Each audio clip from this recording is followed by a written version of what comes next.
Muchas gracias a todos los que han reservado este espacio para poder acompañarnos en este webinar denominado Préstamos entre relacionadas de la capacidad de pago a una tasa de mercado defendible.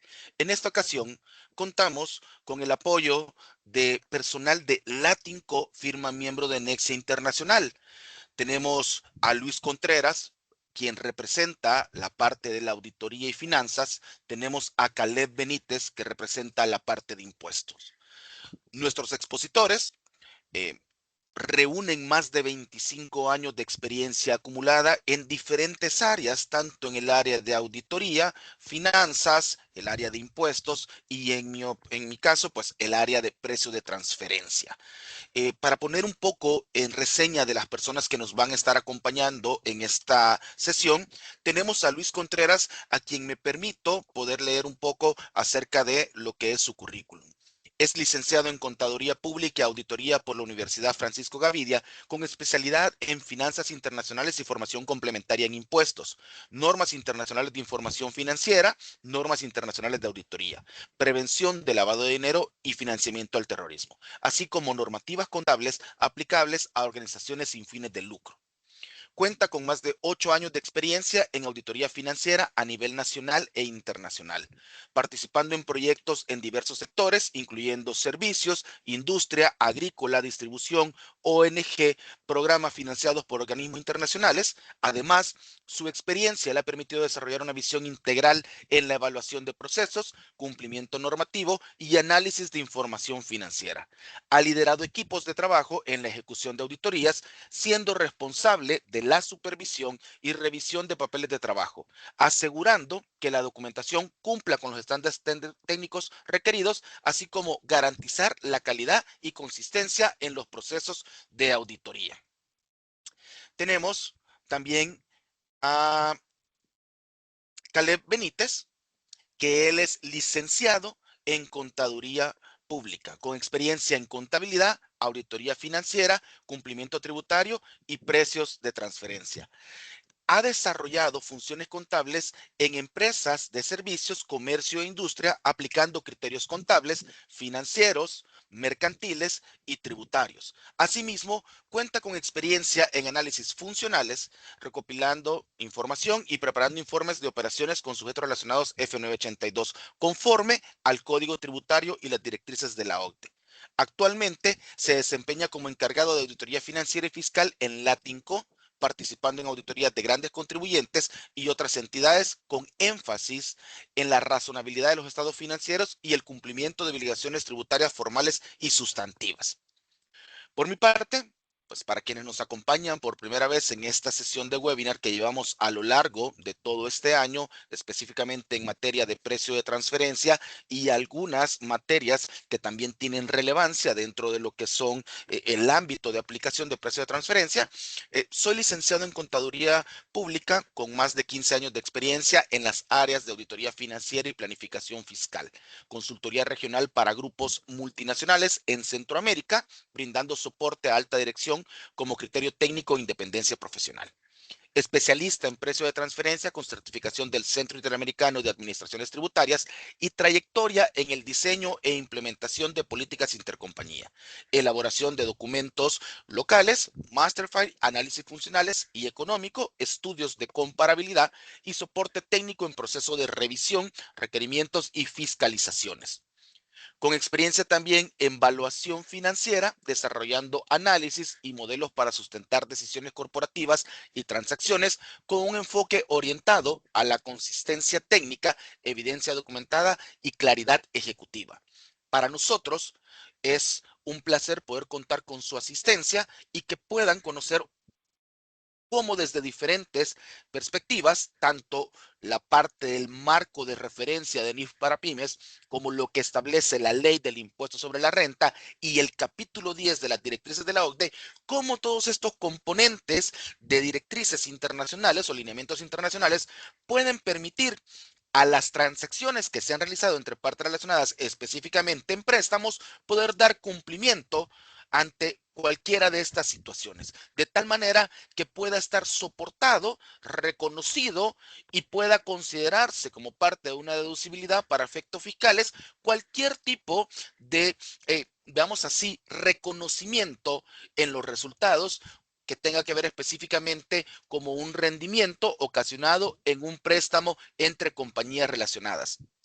Me gustaría darle paso a Luis Contreras para que él pueda platicarnos un poco acerca del planteamiento que se trae en esta sesión respecto a los préstamos entre partes relacionadas, específicamente en NIF para pymes. Dejo a Luis Contreras con ustedes para que pueda dar inicio a la sesión. Muchísimas gracias.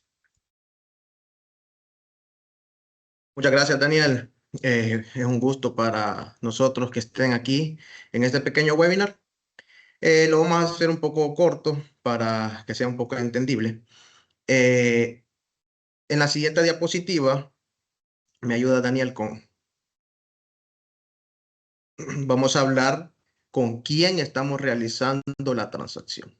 Es importante que analicemos conforme a las NIF para las pymes con la sección 33 partes relacionadas, donde el párrafo 33.2 menciona de la definición entre una parte relacionada.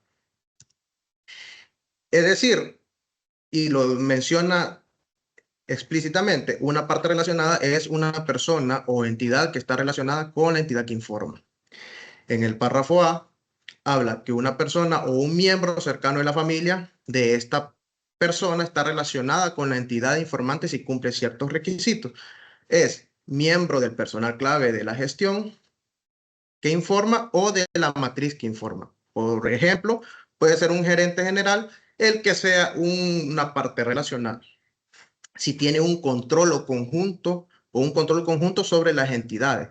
Es decir, yo poseo un 80% de las acciones, entonces, por lo tanto, yo soy considerado como parte relacionada si existe una transacción. También si tenemos influencia significativa sobre la entidad informante. Es decir, si yo poseo un 30% de las acciones, pero participo estratégicamente, aunque yo no controle la empresa al 100%, pero sí soy parte de la toma de decisiones, entonces también soy parte relacionada.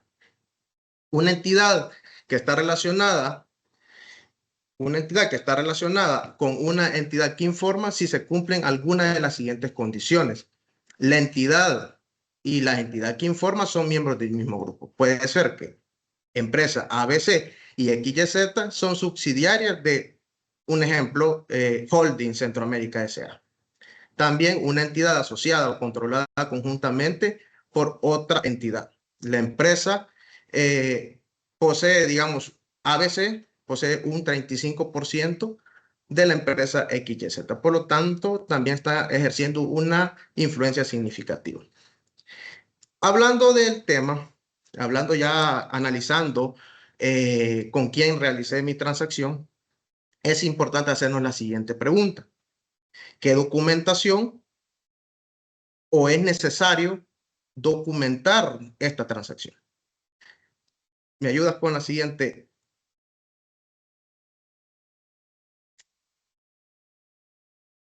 En la sección 11, el párrafo 9 establece las condiciones que debe cumplir un instrumento financiero básico para clasificarse dentro de esta sección. En la práctica, la entidad debe contar con evidencia que respalde el análisis, las condiciones contractuales y el juicio profesional aplicando para su clasificación y medición. Conociendo lo que habla la sección 9, nos vamos a un ejemplo de un mutuo, que en la práctica es lo que se documenta durante un préstamo entre partes relacionadas. Ok. Un mutuo simple lleva las condiciones, las partes involucradas, la relación del crédito, la tasa de interés, los plazos, y hemos tomado como de referencia, ya conociendo el mutuo simple, vamos a realizar en la siguiente diapositiva un análisis de un cuadro de amortización, tomando de ejemplo el mutuo anterior. El cálculo del cuadro de amortización, tomamos un ejemplo de $100,000 basado a una tasa de interés efectiva, basado a la tasa de mercado. Esto es como para temas didácticos, hemos establecido esa tasa del 8%. Y el cálculo de la cuota se da más que todo donde dice el P es capital otorgado, I es la tasa de interés y N es el periodo. La tabla de amortización lo hemos hecho para 3 años, el cual solo refleja la tabla de amortización año por año. Posteriormente, ya conociendo eso, también las NIF nos menciona cuál es el reconocimiento inicial, que está en la siguiente diapositiva, y cuál es permítame, ayúdame con la siguiente diapositiva. ¿Y cuál es el tratamiento? Esa es la otra pregunta que nos tenemos que hacer. Es decir, el reconocimiento inicial, la entidad reconocerá un activo financiero o pasivo financiero según corresponda, medido inicialmente al precio de la transacción. Ya tomando en cuenta el cuadro de amortización, vamos a hacer la primera partida de reconocimiento inicial. ¿Cuál es? Una entrada de efectivo, que quiere decir es una entrada de efectivo al banco, y la clasificación del pasivo de los préstamos entre partes relacionadas, tanto en la porción corriente y en la porción no corriente. Posteriormente, la NIF nos menciona también la medición posterior. Y se va a ir amortizando según al costo amortizado. ¿Qué quiere decir el costo amortizado? Es el valor que se mantiene registrado de un préstamo después de su reconocimiento inicial, considerando los pagos de capital e intereses calculados mediante el tasa de interés efectivo. Ok. ¿Qué es una tasa de interés nominal? Hay de conocerlo también. Se representa por un porcentaje en lo que es la remuneración de un capital en un cierto tiempo. Y la tasa de interés efectiva es la que verdaderamente pagamos por un pasivo financiero. Ya conociendo, por decirlo así, lo que habla la sección 11, los intereses, ¿cómo los vamos a reconocer? Los intereses devengados durante la vida de ese préstamo. Pues lo vamos a hacer conforme a la sección 25, costos por préstamo, donde menciona que los gastos por intereses calculados utilizando el interés efectivo, como se describe en la sección 11. También menciona que todos los gastos por costo por préstamo se deberán reconocer en el gasto en el periodo que se incurre.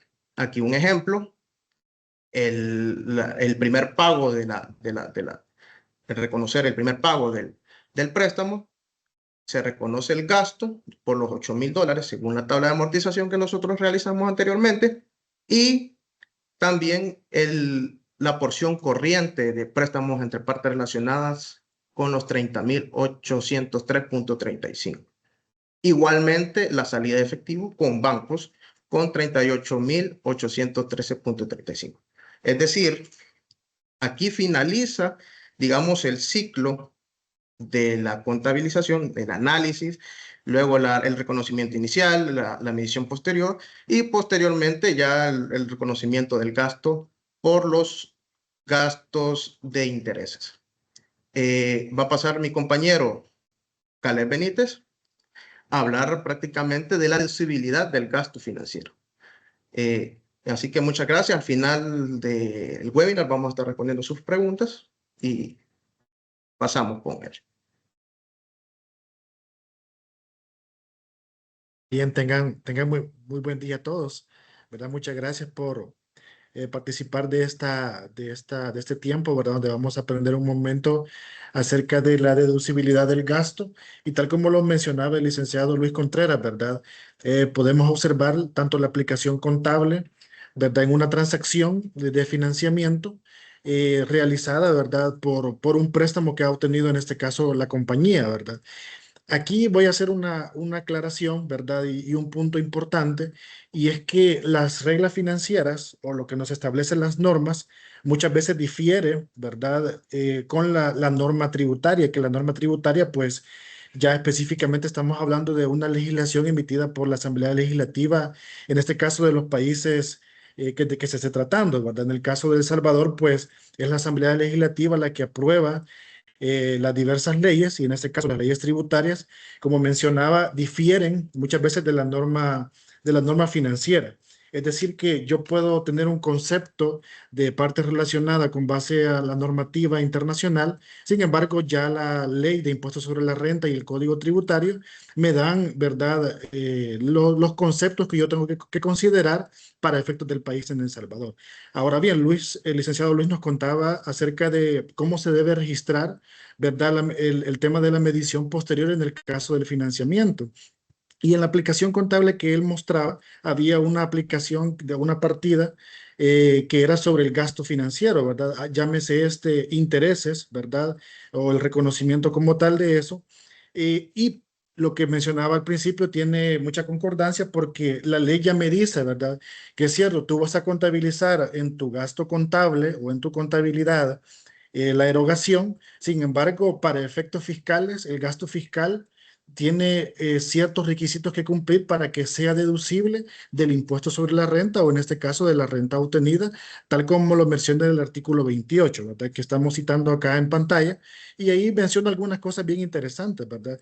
Que dice que la renta neta, artículo 28 de la Ley de Impuestos sobre la Renta, se determinará deduciendo de la renta obtenida los costos y gastos necesarios para la producción de la renta y para la conservación de su fuente que esta ley determine, así como las deducciones que la misma establezca. Es decir, que nos está diciendo básicamente tres cosas bien interesantes, ¿verdad? La primera es que todas mis erogaciones, de forma general, yo tengo que evaluarlas y pasarlos por un filtro, que es lo que menciona ahí, ¿verdad? Que estos gastos deben ser necesarios para la producción de la renta y para la conservación de su fuente. Eso es como una regla general.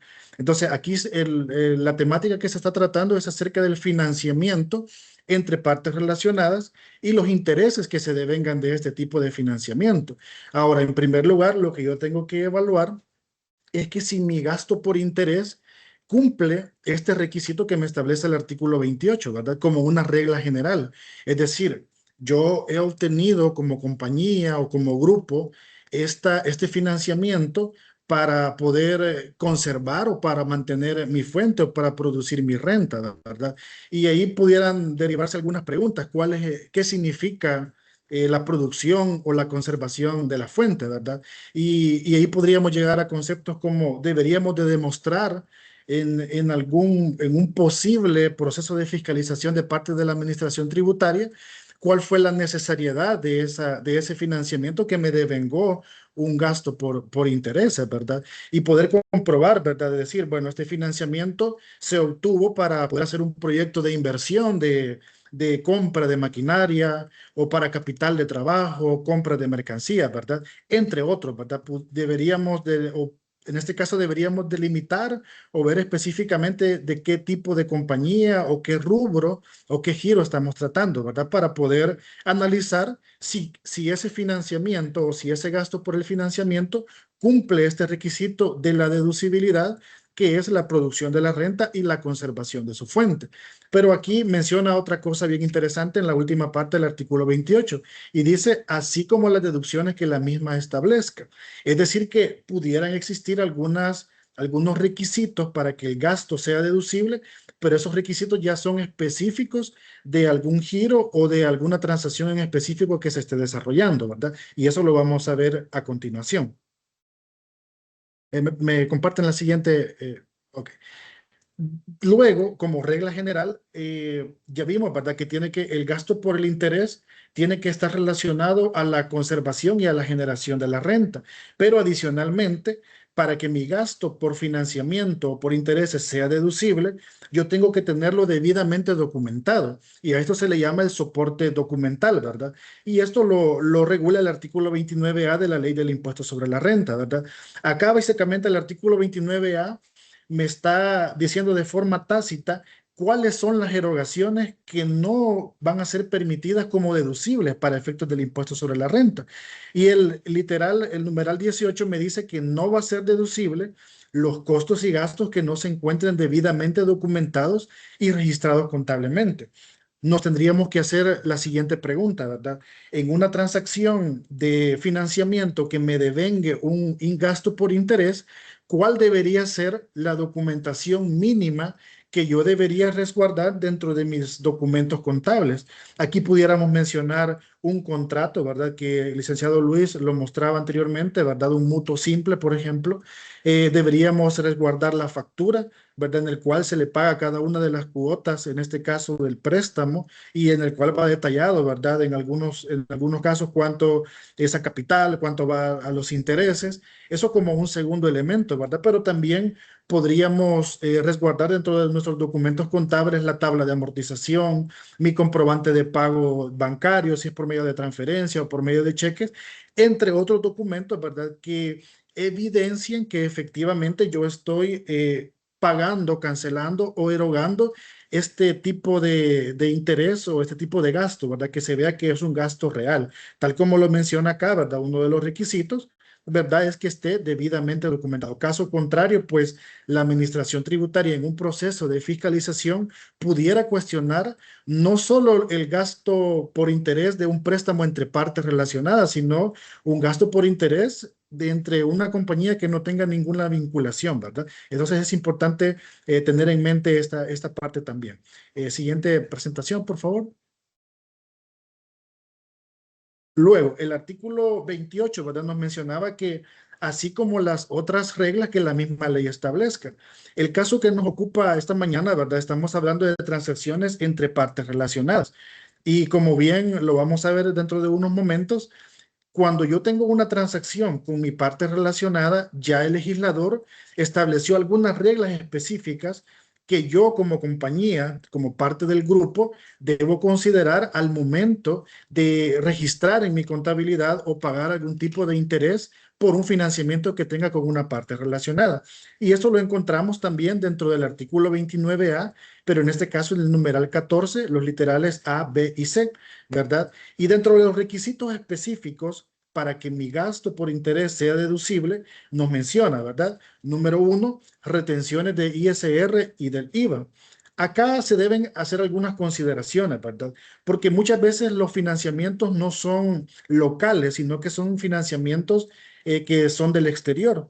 Entonces, ya el Código Tributario y la ley del IVA, ¿verdad? Me regulan que si hay una importación de servicios o si hay un interés que se está devengando fuera del país, entonces yo tengo que hacer el procedimiento de aplicar una retención del 13% de IVA, y también ya la ley de impuestos sobre la renta y también el Código Tributario me regula que yo debo efectuar las retenciones del impuesto sobre la renta correspondiente, ¿verdad?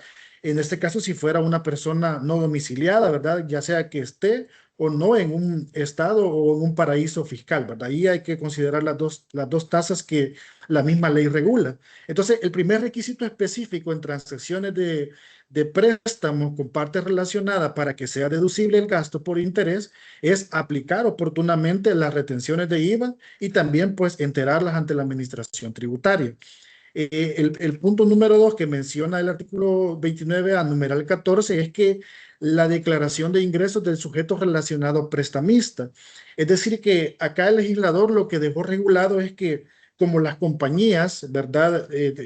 Los grupos, perdón, están compuestos por compañías, por varias compañías. Entonces, si es una compañía intragrupo la que está haciendo un préstamo a la otra, pone como requisito para que el gasto sea deducible que el prestamista, es decir, la compañía del grupo que está efectuando el financiamiento, considere como una renta obtenida en la declaración de impuestos sobre la renta los intereses que deben. Es decir, que si la compañía A, por ejemplo, está haciendo un financiamiento y obtiene un ingreso por interés, pero no lo declara como en su declaración de impuestos sobre la renta, tampoco le va a permitir que la persona, o perdón, la compañía que está afectando sus gastos por interés se lo deduzca como parte en su declaración del impuesto sobre la renta. Es decir que, como pueden notar, estamos frente a reglas específicas de financiamiento y de interés cuando es una transacción entre partes relacionadas. Luego está el tercer requisito, ¿verdad? Si me ayudan, por favor, con la siguiente presentación.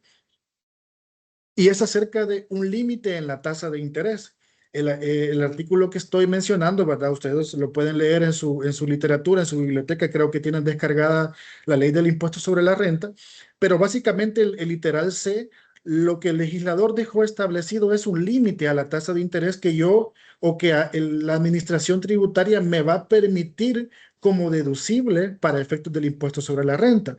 Y básicamente lo que dice es que la tasa límite que se puede pactar para efectos del impuesto sobre la renta, ojo, porque yo puedo pactar una tasa conforme a normativa, conforme a mi mutuo, pero ya hay una regla fiscal que va a ser el máximo que yo me voy a poder deducir.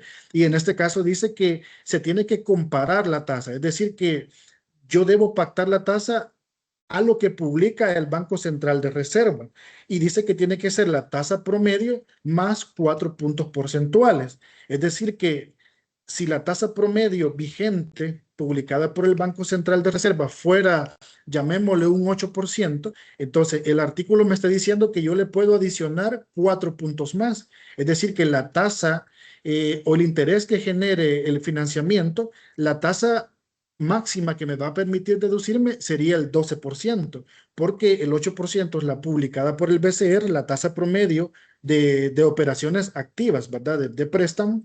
Yo debo sumarle 4 puntos. ¿Qué pasaría si la tasa de interés pactada conforme a normativa o en el mutuo simple tuviera una tasa de interés del 10%? Yo no tengo ningún problema porque estoy dentro del rango que el legislador ha dejado establecido en la ley del impuesto sobre la renta.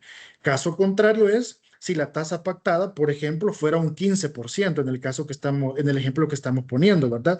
En ese caso, sí, la tasa de interés excede a lo que la ley me permite como deducible. Y como dice aquí la última parte de esta presentación, si la tasa excede dicho límite, el exceso puede constituir un gasto no deducible, ¿verdad? Que es lo que está tratando el artículo 29A. Y bueno, me apoyan por favor con la siguiente presentación.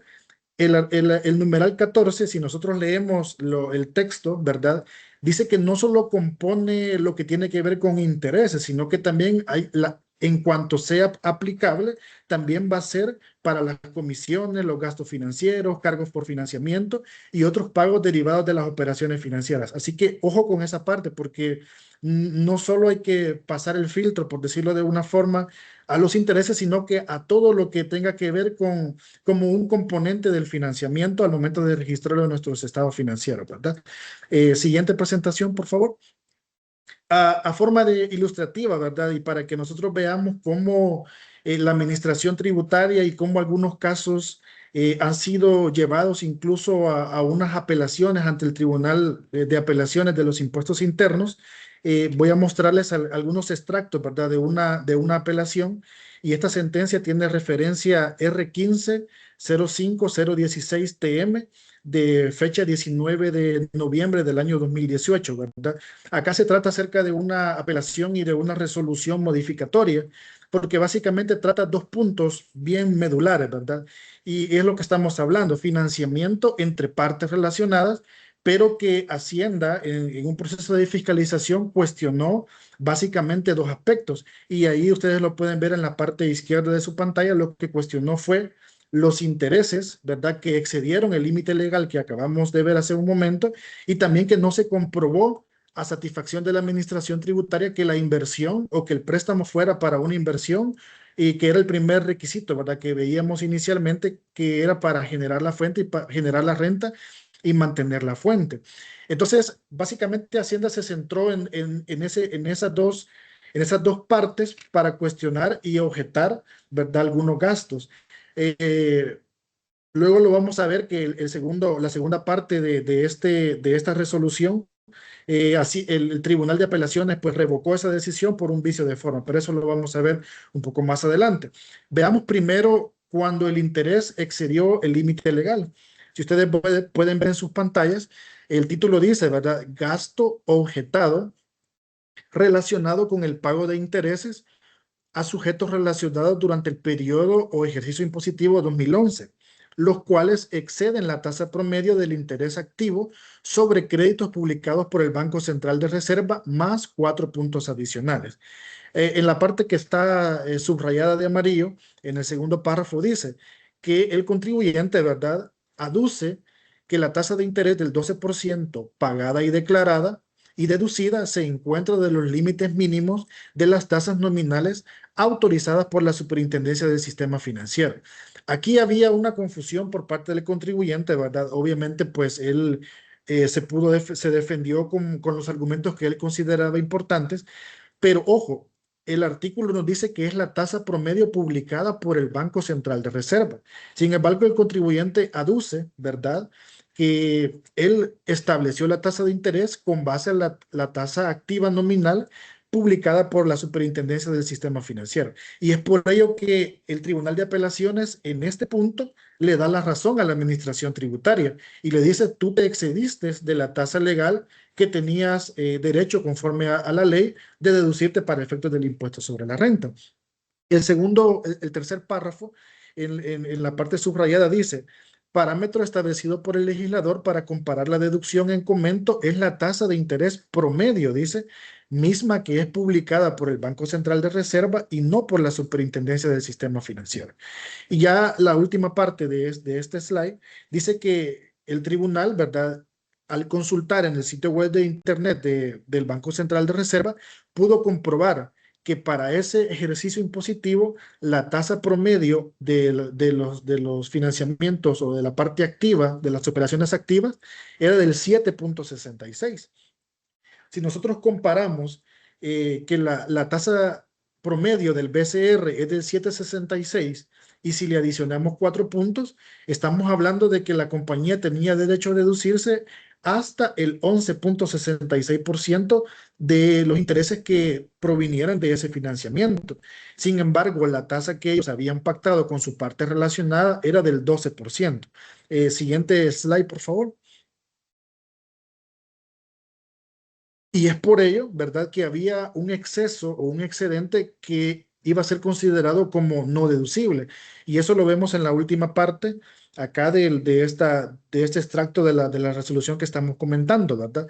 Es decir, dice que existe un 0.34% equivalente a 3.148.81 dólares que debería ser cuestionado como no deducible, ¿verdad? O que la compañía debería ajustar su declaración de impuestos sobre la renta en ese caso, ¿verdad?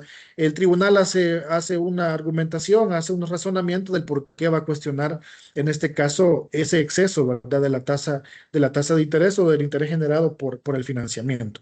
La última parte de esta sentencia, si me ayudan por favor con la siguiente presentación, es lo que les mencionaba hace un momento, ¿verdad?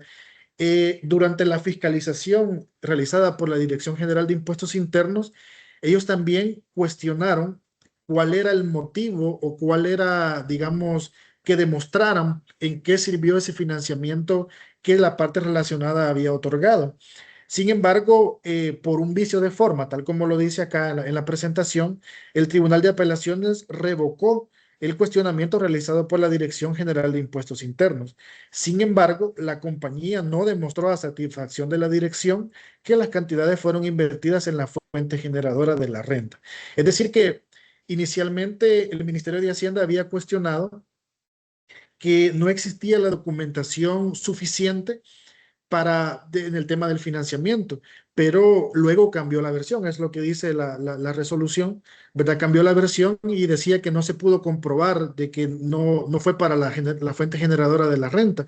Entonces cambió la versión y por ese vicio de forma, el tribunal pues revocó la decisión. Sin embargo, la administración tributaria, si vemos el enfoque de ellos, va en esa línea, ¿verdad? Que las compañías, en este caso las empresas, para que también forman parte de un grupo, puedan demostrar fehacientemente y a satisfacción de la Dirección General de Impuestos Internos en qué o estoy ocupando, digamos, ese tipo de financiamientos. ¿Es para capital de trabajo o simplemente es para poder generar un interés y yo poder deducírmelo vía los gastos, ¿verdad? Entonces, es importante que consideremos eso al momento de que como compañías, parte de un grupo, pactemos financiamientos, ¿verdad?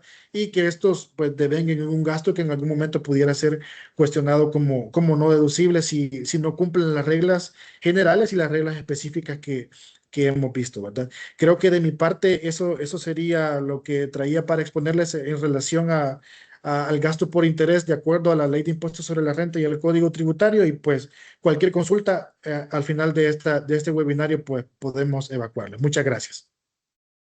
Muchísimas gracias, Caleb, por tu ponencia. Muchísimas gracias, Luis. Como podrán notar, hemos abordado dos temas importantes. Uno que es el marco de referencia basado en NIF para pymes, específicamente en la sección que tiene que ver con costo por préstamos. Y luego hemos visto también el marco regulatorio, específicamente en la ley del impuesto sobre la renta. Es decir, cuáles son aquellas situaciones en las cuales la administración tributaria va a poder permitir la deducibilidad, en este caso, de un reconocimiento de un gasto por un financiamiento. Y bueno, como bien lo hemos comentado, pues todo puede iniciar con la transacción. Es decir, en el momento en que dos entidades deciden tener una transacción, veamos así, un financiamiento entre las partes, porque uno tiene la necesidad de poder contar con cierta liquidez para poder cubrir algunas obligaciones y otro tiene la disponibilidad para poderlo otorgar. En ese momento en que se ponen de acuerdo las partes, pues nace básicamente una situación como la que estamos contemplando, que es un servicio de financiamiento. En ese sentido, al tener un servicio de financiamiento, pues bueno, hay implicaciones contables, como bien lo mencionaba Luis Contreras, hay un reconocimiento inicial por una obligación. Tenemos una obligación que va a ser determinada en el corto y el largo plazo según la normativa técnica. Posterior, estos me va a permitir a mí, en base a que se generen los pagos, un reconocimiento por el gasto por interés, lo cual debe ser analizado para que pueda cumplir con los parámetros que establece la administración tributaria, como bien lo mencionaba Caleb, pues básicamente basados en el artículo 28 de la ley del impuesto sobre la renta. Ahora bien, hemos considerado NIF para pymes, hemos considerado la ley del impuesto sobre la renta en El Salvador. Ahora, ¿qué nos compete por el lado de precio de transferencia? Respecto a precio de transferencia, hay algo muy importante. Y para los que nos han acompañado a lo largo de todas nuestras sesiones de webinar, que ya llevamos, básicamente este es el séptimo webinar que tenemos en el año como VIP Consulting y ahora en alianza con Latinco, hemos platicado acerca de la arquitectura contractual, es decir, cómo establecer un contrato que pueda cumplir con algunos requisitos que puedan ser, veamos así, bien vistos por las administraciones tributarias. En esa ocasión lo hicimos con Socios Law y con el maestro Francisco Peralta, que hablamos acerca de la estructura o la arquitectura contractual, en el cual decíamos, bueno, existe un contrato, ¿qué es lo que debe de contener un contrato? Luis Contreras consideraba el contrato como parte de un mutuo, es decir, donde hay derechos y obligaciones entre las partes.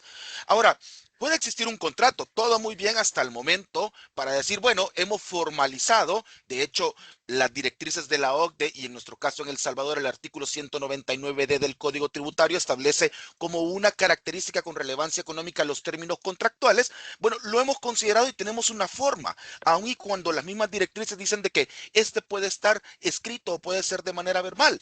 Digamos que el primer enlace ya lo tenemos. Dentro de este contrato, pues se determina un monto, un plazo y se determina una tasa de interés. Ahora bien, todo muy bien, todo muy bonito hasta el momento. Tenemos una tasa que decimos, bueno, vamos a ir a considerar lo que establece el artículo 192A del Código Tributario, en el cual dice que salvo pacto contrario debería de existir una tasa de interés y que esta tasa de interés que debería de considerarse, pues pudiéramos tomar como una referencia a las publicaciones del Banco Central de Reserva. Caleb lo tocaba muy bien cuando hablaba acerca de esa sentencia en la cual determinamos cuál sería la mecánica para una tasa de interés. Ahora, tenemos lo que es el contrato y hemos determinado una tasa. Podríamos decir, hemos cumplido en materia de precio de transferencia. Pero acá me gustaría hacer una pausa porque realmente no solamente se va a basar en esas situaciones para poder determinar que estamos ante una situación o una condición de mercado. Si recordamos, el principio fundamental es que las transacciones que se celebren entre partes relacionadas sean en iguales condiciones que con terceros independientes. De igual manera, cuando nosotros vemos el capítulo 10 de las directrices de la OCDE, consideramos algunas situaciones importantes. Una de ellos, bueno, prestador-prestatario. Tiene la capacidad de pago el prestatario, Porque muchas veces puede pasar dentro de un grupo que nosotros tenemos algunas transacciones y dentro de ellas puede estar un financiamiento. Al tener una transacción de financiamiento, podemos decir, bueno, se determinó una tasa de interés. Perfecto. Entonces cumple con el principio de plena competencia. Momento, ¿hay capacidad de pago? Y estas situaciones son las que primero deberíamos de contemplar. Cuando hablamos acerca de los servicios intragrupo, recordemos dos premisas importantes. La primera, yo necesito este servicio. Pensemos un servicio de financiamiento. Yo lo necesito y yo estaría dispuesto a pagar esa contraprestación o a recibir esa contraprestación. Y allá el capítulo 10 de las guías de la OCDE también consideran esa situación. Es decir, perfecto, te coloco una tasa de interés. Tenemos un contrato, lo hemos firmado, toda la formalidad la tenemos muy bien. Ahora, la pregunta es, ¿cuánto tiempo está llevando desde que mi parte relacionada no me paga? Y aquí viene una pregunta importante. Ustedes, como representantes de las compañías que están en esta sesión, ¿estarían dispuestos a permitir que pasaran 3, 4, 5, 6, 7, 8, un año, 2 años, 3 años sin que pueda recibir esa contraprestación o ese pago del gasto por interés? Y ojo, ahí empiezan muchos cuestionamientos. En realidad es una condición similar que con terceros independientes. Eso es lo primero que preguntaríamos, o que la administración tributaria tendría que preguntar. Bueno, ¿estarías dispuesto a otorgar un préstamo, a perder o tener el costo del dinero en el tiempo, no tener esa liquidez, esa disponibilidad para poder invertir, ya sea en propiedad, planta y equipo, o para poder invertir en inventario, para poder generar beneficios económicos futuros? Yo podría entregar $10,000, $15,000, $20,000, $30,000 y esperar que pase más de un año para que no me paguen. Yo creería que no es una condición normal de mercado, salvo que el contrato establezca que después del plazo se va a cancelar, que podrían ser condiciones que hay que determinar. Ahora bien, ¿qué vamos a analizar? Por el lado de precio de transferencia, porque ya Luis y Caleb pues nos han hablado muy bien acerca del marco de referencia y de las situaciones que la administración tributaria podría contemplar. Pensemos un poco en el nivel de riesgo, en este caso, del prestamista. Pensemos en una operación financiera, pues la tasa de interés, nosotros, si bien es cierto, es lo que vamos a analizar, pero no es lo único que deberíamos de contemplar dentro de un análisis en materia de precio de transferencia. Tenemos que evaluar si existe la capacidad financiera del pago, si existe un riesgo por incumplimiento, si existe un respaldo patrimonial, si hay una generación operativa y si hay una posibilidad real de atender y de pagar un canon. Recordemos que el canon es el abono al capital más el interés. Ya Luis hablaba un poco acerca de lo que es, veamos así, una tabla de amortización. En ese sentido, esa es una pregunta importante. ¿Le voy a prestar a mi parte relacionada? Perfecto. ¿Tiene la capacidad de pago? ¿Estoy financiando y voy a obtener un rendimiento o simple y sencillamente solo estoy beneficiando y esa condición seguramente no la podría tener con un tercero independiente? Entonces, algo que es muy importante, que además de pactar una tasa, una de las condiciones que hay que considerar, que si bien es cierto, la tasa como tal es la que se analiza en materia de precio de transferencia, pero analizar si es una condición o cumple con las condiciones de mercado. Muchos de los que están acá, que seguramente tienen conocimiento de precio de transferencia, han escuchado hablar del test de beneficio. Es decir, ir a identificar una serie de situaciones que están veamos hacia alrededor de la transacción como tal. Y el financiamiento no se queda atrás en ningún momento. Es decir, bueno, vamos a evaluar también la otra parte, a quien le estoy pagando, perdón, a quien le estoy otorgando el préstamo si tiene la capacidad de pago. Y una de las herramientas que, ojo, aclaro desde ya, no me sirve a mí para determinar la tasa de interés como tal, sino más que todo para analizar, veamos así, la clasificación crediticia que pudiera tener en este caso mi parte relacionada a la cual estoy otorgando un financiamiento. Y esto es basado en un modelo que es el modelo Allman Z-Score, en el cual, pues, es un modelo estadístico que está basado en análisis discriminante multivariable. y tiene algunos indicadores financieros. Y fíjense qué interesante, porque muchas veces creemos que la aplicación en materia de precio de transferencia va a bastar en, evidentemente, sí, la valoración de la transacción por medio de la aplicación de una metodología, que en el caso de un financiamiento pudiera ser un precio comparable no controlado, el más acertado. Pero ojo, hay otras situaciones que están alrededor que también tendríamos que contemplar. Y de hecho, hay indicadores financieros que nos pueden dar la luz si realmente esa transacción que yo estoy llevando con mi parte relacionada, pues serían iguales condiciones que con terceros independientes.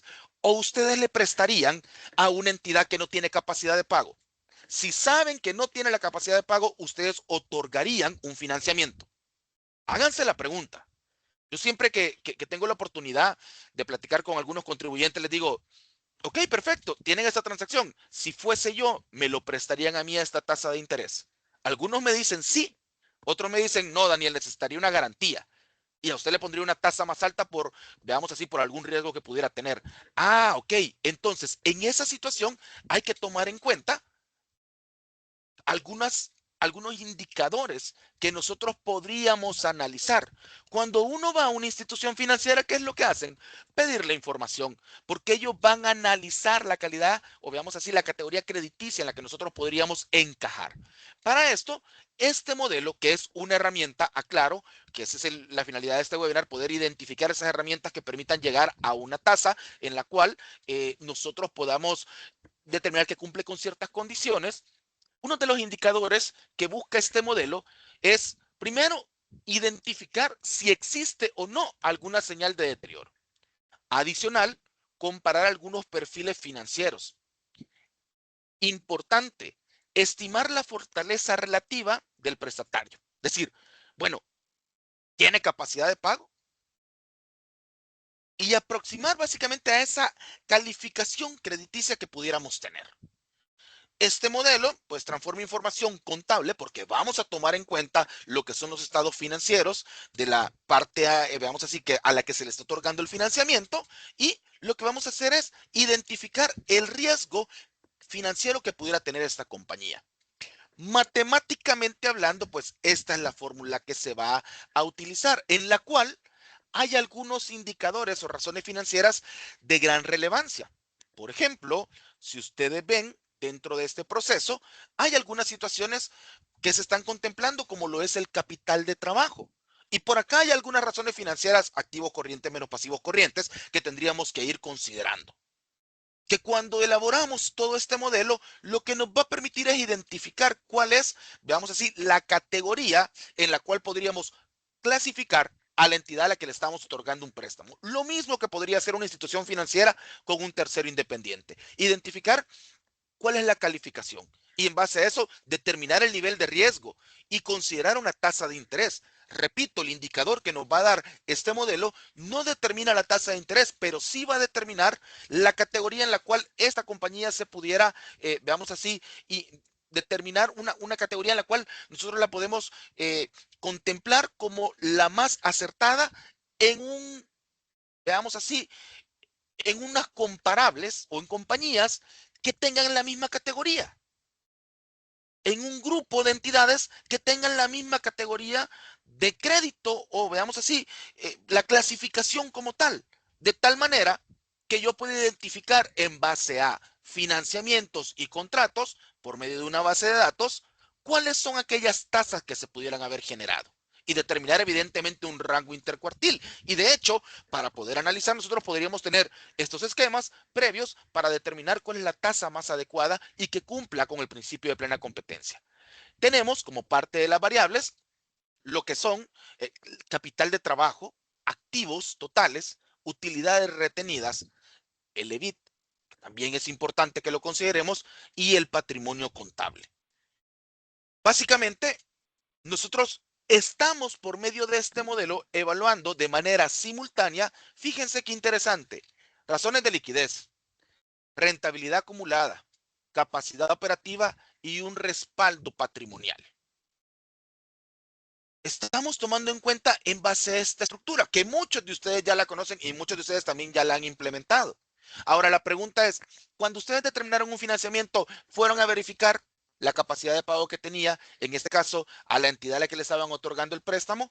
Quizás la respuesta va a ser no, Daniel, porque somos parte de un grupo. Ahora, ¿cómo pensaría o cómo lo miraría la administración tributaria? ¿Cuál sería el criterio que tendría la administración tributaria para determinar si hay una capacidad de pago? La rentabilidad que pudiera tener esta compañía, si es que me puede pagar o no. Y ojo, porque hay situaciones en las cuales decimos, vamos a prestar, pero dejamos de lado estas condiciones que tenemos por acá. Entonces, durante la implementación, vamos a buscar qué mide cada uno de los componentes. El primer componente de la ecuación habla acerca de la liquidez. ¿Qué es lo que hace? Evaluar si la empresa dispone de recursos suficientes para poder cubrir las obligaciones de plazo, de corto y largo plazo, por el financiamiento. ¿Qué mide la rentabilidad acumulada? Mide cuánto de los activos ha sido financiado mediante lo que son aquellas ganancias que han sido retenidas dentro de la compañía. La capacidad operativa, pues la capacidad de los activos para generar operatividad. El EBIT, ingresos, costos, gastos operativos. Y el respaldo patrimonial, bueno, el patrimonio disponible frente a los pasivos. Para ponerlo en términos muy sencillos de cómo deberíamos de ir analizando o qué va a medir cada uno de los componentes. Evidentemente la teoría es mucho más extensa, pero lo que estamos buscando por medio de este webinar es tomar en cuenta algunas condiciones que no únicamente se van a basar en el contrato y en la tasa. Alguien me podrá decir, Daniel, pero normalmente eso es lo que se solicita o lo que se busca en un análisis en materia de precio de transferencia para validar de que la tasa es una tasa de mercado, perdón. Ojo, hay que tomar en cuenta algunas otras herramientas que pudieran determinar que esa condición es una condición de mercado y que cumple específicamente con una situación en la cual yo estoy claro que a quien le estoy prestando tiene la capacidad de pagarme y de permitirme un retorno a mí del capital más el rendimiento. Esta ecuación pues tiene una función constante que básicamente, si recordamos, acá es 325 más, bueno, sigue por ahí los factores y veamos así, las denominaciones que hemos hablado acerca de lo que son las razones financieras, pues bueno, tiene una constante y la constante es básicamente para poder regularizar sobre mercados emergentes, para ponerlo en términos sencillos.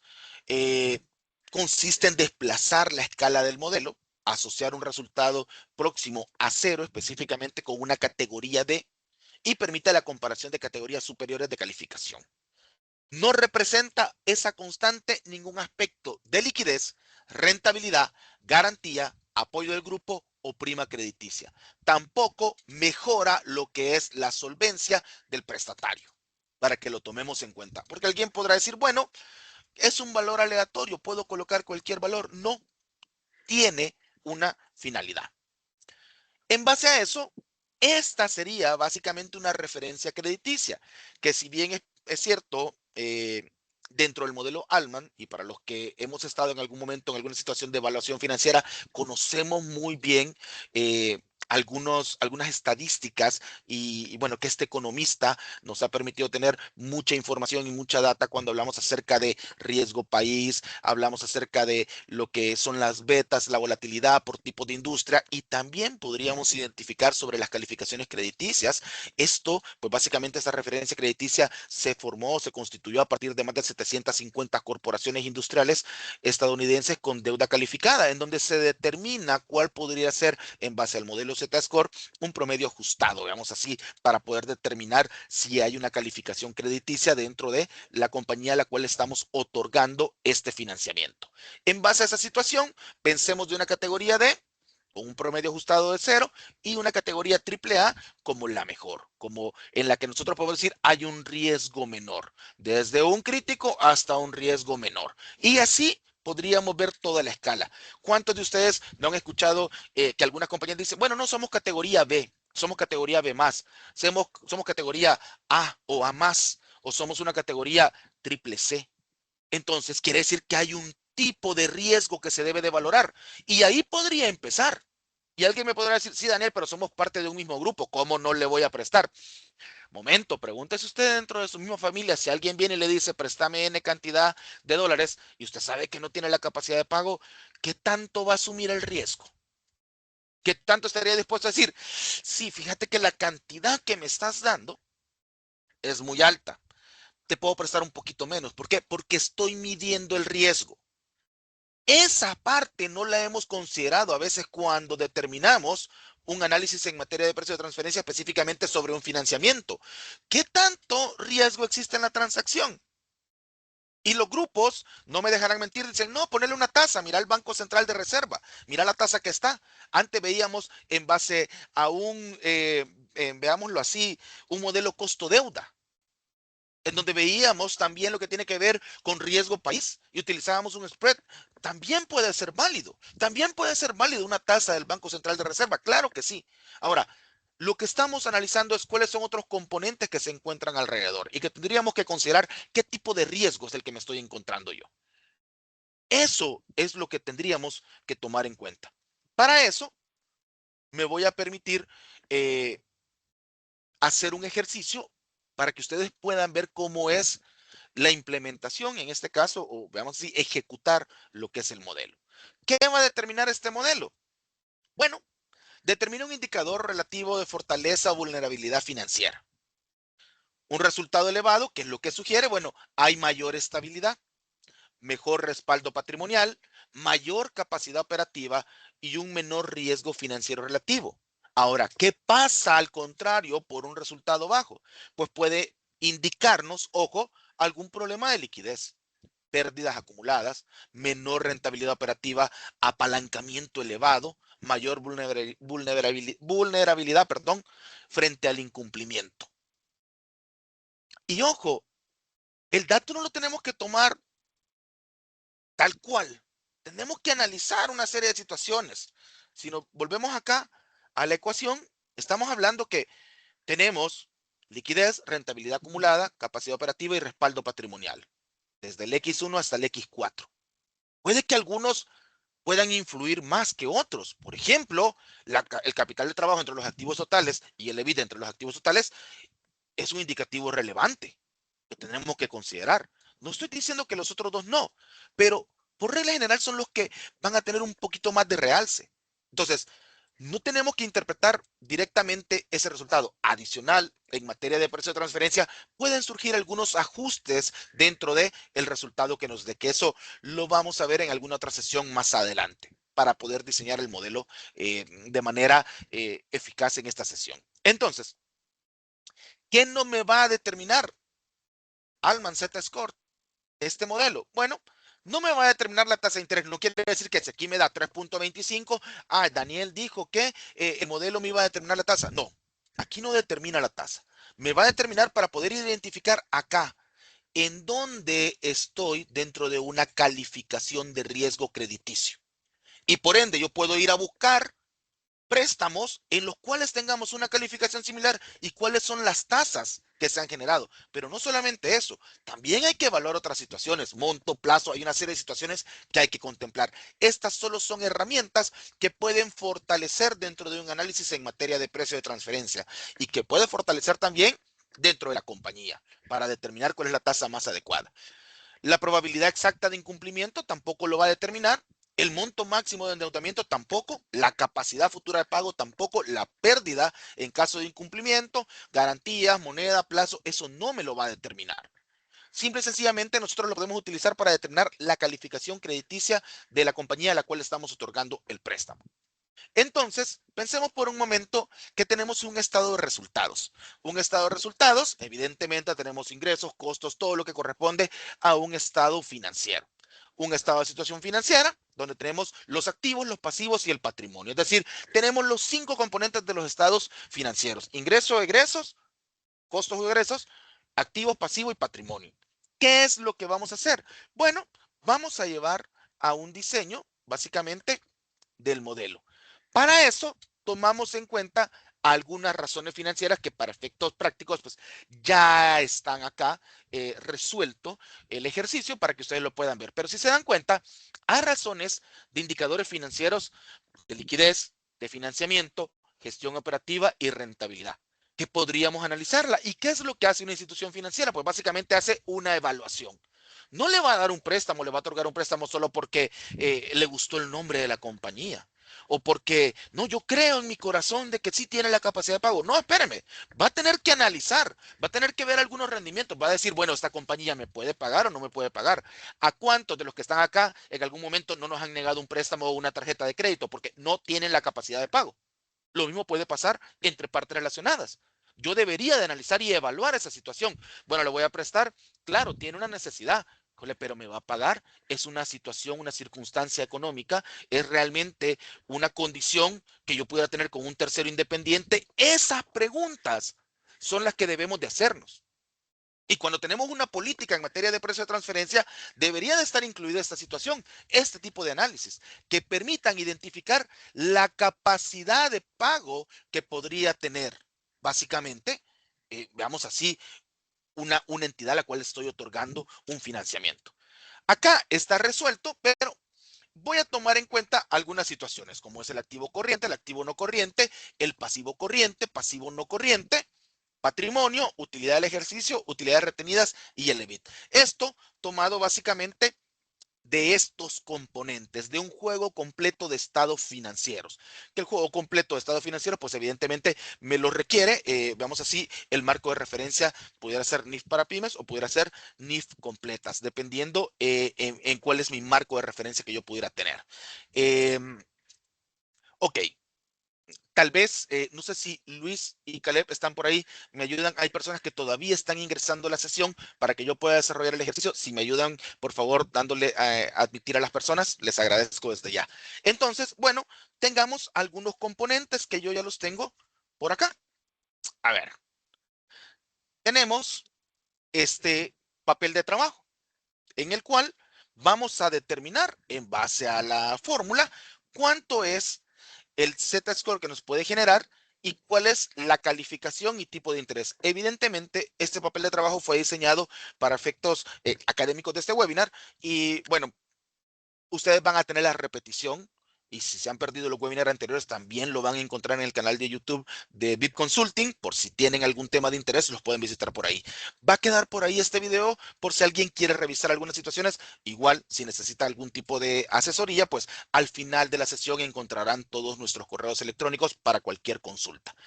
Entonces, tomemos en cuenta algunos componentes de un juego completo de estados financieros. Estamos claros, quizás algunos de acá son contadores, algunos puede que no sean contadores, pero quizás para referencia pensemos en la ecuación contable. Activo es igual a pasivo más patrimonio. Pensemos en esa ecuación contable, es decir, vamos a tener aquí rubros importantes de un estado financiero. Si yo voy específicamente a lo que son los activos, corrientes, activos no corrientes, por clasificación que ha permitido así la normativa técnica, pasivos corrientes y pasivos no corrientes y el patrimonio, puedo obtener la información. Para hacerlo de manera más ágil, por si existe algún tema de preguntas y respuestas al final, yo voy a colocar algunos datos de manera precisa en este template. Es decir, lo que corresponde a mis activos corrientes, esto es el equivalente a 13,040.92. Si se dan cuenta, ya empieza a tener un movimiento lo que es mi fórmula. Posterior, a ver, lo voy a hacer un poquito más pequeño para que ustedes vayan viendo cómo se van generando cada uno de los datos. Luego, voy a mi estado financiero y obtengo lo que es el activo no corriente.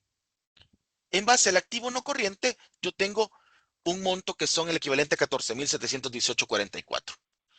Haré lo mismo con los pasivos no corrientes, los tengo por acá. Tengo 8,353.69. ¿Qué sucede? Ya empezó a tener movimiento nuestra ecuación. Si se dan cuenta, ya empezó a determinar una calificación. Ah, ya lo determinamos, Daniel. No, momento. Faltan los otros componentes porque estamos claros y acá arriba está. Son 4 componentes importantes a los cuales les vamos a aplicar un factor. Es decir, tenemos ajustes de liquidez, ajuste de estabilidad a largo plazo, ajuste de productividad de los activos y ajuste de solvencia. Pero nos faltan algunos otros componentes. Sería demasiado prematuro venir y determinar de que ya contamos con la información y que estamos diciendo que la compañía está en una calificación grado B y que el tipo de riesgo es alto. Hay que seguir considerando todos estos componentes. Vamos con la parte del pasivo no corriente. Yo lo considero por acá. Estos datos que estoy arrojando acá son básicamente los que están dentro de los estados financieros. Cualquier inquietud, pues lo podemos ver posterior al webinar. La utilidad del ejercicio, que es la que evidentemente estamos determinando en un estado de resultados. Las utilidades retenidas, que esto lo podemos obtener dentro de la estructura patrimonial, excluyendo lo que es el capital social. En algunas jurisdicciones, pues tendríamos por ahí la reserva legal, como es el caso de El Salvador, que deberíamos de ir considerando una de esas situaciones para poder hacer nuestro análisis. Y finalmente, el EBIT. Fíjense cómo se comporta la ecuación al tener todos los componentes. En primera instancia veíamos por ahí una calificación P, pero al hacer el análisis me dice que en base a la estructura de la compañía, teniendo solvencia, endeudamiento, financiamiento y capacidad operativa, pues tenemos una calificación grado A con un tipo de riesgo bajo. ¿Qué significa eso? Si nosotros lo vemos acá, estaríamos en este rango. ¿Por qué? Porque el resultado obtenido es del 6.58. Si lo vemos dentro de los límites inferiores y límites superiores, vamos de un 6.52.5 a un 6.750. Es decir, con un 6.58 estaríamos en el renglón 15, que es una calificación A con un tipo de riesgo bajo. No acaba ahí. Hay que seguir considerando algunos ajustes, ya sea a la industria y otra serie de situaciones para poder determinar cuál es el que más se podría acercar a un grado de comparabilidad. Así como tenemos los ajustes de capital cuando hacemos un análisis de rentabilidad, pues aquí también tendríamos que hacer algunos ajustes para poder lograr una mayor comparabilidad. Eso es importante, los criterios de comparabilidad, las comparables más adecuadas. Hay que considerar, y acá hay mucha más data que se debe de tomar en cuenta. Veamos así, por el tiempo no nos podemos extender, pero ojo, esto es, veamos así, la primera parte para poder determinar si es que existe o no algunos otros insumos que nos van a servir para determinar si existe una capacidad de pago y poder tener una tasa adecuada. Repito, este 658 que nos está generando acá este modelo no es la tasa. Me permite identificar en base a una calificación en dónde se encuentra esta compañía respecto a lo que son su situación financiera. Termino con lo siguiente. La tasa es el punto de partida. Todos vemos la tasa, lo que está dentro de un contrato. ¿Qué es la parte que no logramos ver? ¿Qué es lo que tenemos que considerar? Bueno, sustentar el monto, la moneda, el plazo, la capacidad de pago, el riesgo crediticio, las garantías, subordinación, tratamiento de los intereses y la conducta efectiva de las partes. Hay que tomar en cuenta. Si lo vemos, tomamos en cuenta arribita la tasa. Hay una serie de situaciones abajo que hay que contemplar en materia de precio de transferencia. Para nosotros es muy importante poder crear esta cultura en materia de precio de transferencia y ahora en alianza también con LatinCo, firma miembro de Next Internacional, para poder llevar a cabo estas sesiones que son sesiones académicas informativas. También pueden seguir nuestros canales en el perfil empresarial de LinkedIn, VIP Consult también lo pueden buscar por ahí para poder obtener alguna otra información. Constantemente estamos colocando información que permite enriquecer y agregar valor a su conocimiento. Estos son nuestros contactos.